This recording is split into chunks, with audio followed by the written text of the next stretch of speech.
ஒன்று உங்களுக்கு தெரியுங்க, சென்னை மட்டுமல்ல உலக அளவில் இப்போ என்ன ஆகுதுனாக்கா அவ்வப்பொழுது நம்ம வந்து முதல்ல ஒரு சீசனில் தான் மழை பெய்யும்.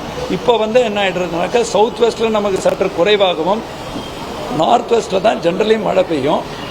ஆனால் சவுத் வெஸ்ட்லேயே கடந்த ஆண்டும் நான் பார்த்துருக்கேங்க, எனக்கு ஞாபகம் இருக்குது, ஜூன் 19ஆம் தேதி மிக அதிகமான மழை இரவு பதிவாச்சு.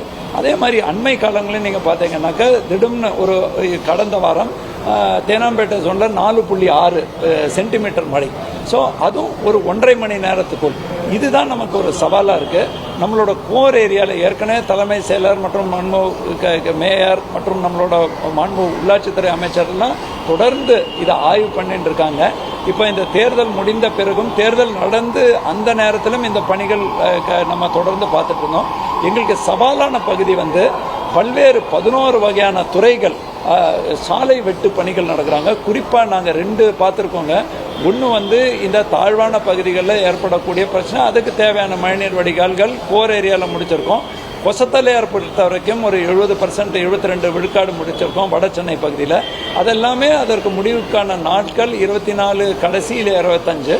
அதே மாதிரி கோவளம் பேசின்னு நம்ம தென் சென்னை பகுதியில் அது வந்து ஒரு 80 விழுக்காடு முடிச்சிருக்கோம்.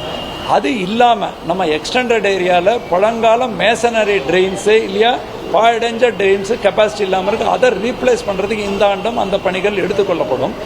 அது இல்லாமல் எங்களுக்கு பிரச்சனை சாலைன்னு ஒரு சவால்கள் வருது. குறிப்பாக சில மடிப்பாக்கம் 13, 14, 15 மண்டலங்களில் இந்த டீப் சிவர் அதுவும் அத்தியாவசிய பணி, அதையும் தடுக்க முடியாது. அதே நேரத்தில் அந்த பணி முடிஞ்சு house service connection, both sewerage connection, water supply connection கொடுக்கறதுக்கு நாள் ஆகும்போது அதிகாரிகள்கிட்ட என்னன்னா மோட்டாரபிலிட்டி நீங்கள் பார்க்கணும்.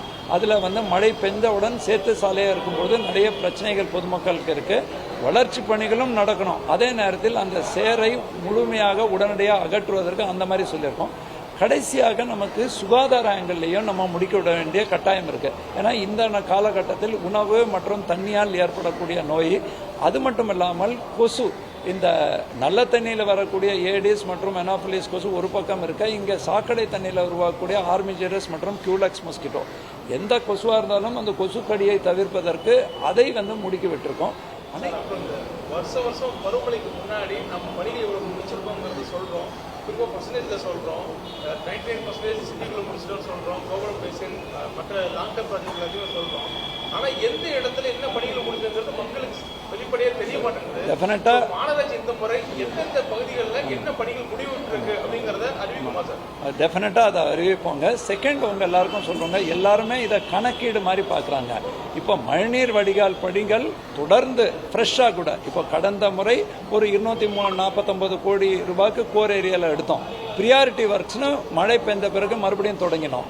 அதே மாதிரி சில ஏரியாவில் மக்கள் கேட்குறாங்க, இல்லை சார் இது வந்து பழங்கால ஓப்பன் ட்ரெயின் இருந்தது, அதை மாற்றி அமைக்கணும். ஸோ இந்த மாதிரி நம்ம வந்து ஒரு பணியை மேத்தமேட்டிக்ஸ் மாதிரி முடிந்ததுன்னு சொல்ல முடியாது மாநகராட்சி பகுதியில். ரெண்டாவது என்னென்னா, பெரும்பாலான வர்க்கம் முடிந்தால் கூட இப்போ இருக்கிற மழைத்தன்மை பார்க்கும்பொழுது பள்ளிக்கரணை மார்ஷுக்கு அருகில் உள்ள பகுதிகள், அதே மாதிரி ரொம்ப தாழ்வான பகுதிகள், அந்த மாதிரி ஏற்கனவே 20 பகுதிகளும் பல தெருக்கள் உள்ளடங்கும். அங்கே எப்பவுமே தண்ணி தேங்கும். இப்போ நீங்கள் பார்த்தீங்கன்னா லஸ் சர்ச் ரோட்டில் நம்ம மெட்ரோ வாட்டர் பணி நடக்கிறதுனால அனைத்து தண்ணியும் அந்த பகுதி பூரா நம்மளோட முசிறி சுப்பிரமணிய சாலையோட போடுது. இது நாங்கள் அந்த மாதிரி எங்கே எதிர்பாராமல் எவ்வளோ பிளான் பண்ணாலும் சற்று தண்ணி தேக்கத்துக்கான வாய்ப்பு உள்ளதோ அந்த ஏரியாவில் மாற்று ஏற்பாடுகள், குறிப்பாக நீங்கள் வந்து பள்ளிக்கரணை மார்ஷ் பகுதியோ இல்லையா அந்த மாதிரி அனைத்து மண்டலத்திலையும் நம்ம சடையாங்குப்பம் பகுதியாக இருக்கட்டும், அந்த மாதிரி ஏரியாவும் ஐடென்டிஃபை பண்ணி பொதுமக்களுக்கு வெளிப்படையாக சொல்லுவோம். நீங்கள் சொல்கிற மாதிரி மண்டல வாரியாக எந்தெந்த பணிகள் எந்த நிலையில் இருக்குங்கிறது நம்மளோட இணையதளத்தில் வெளியிடும்.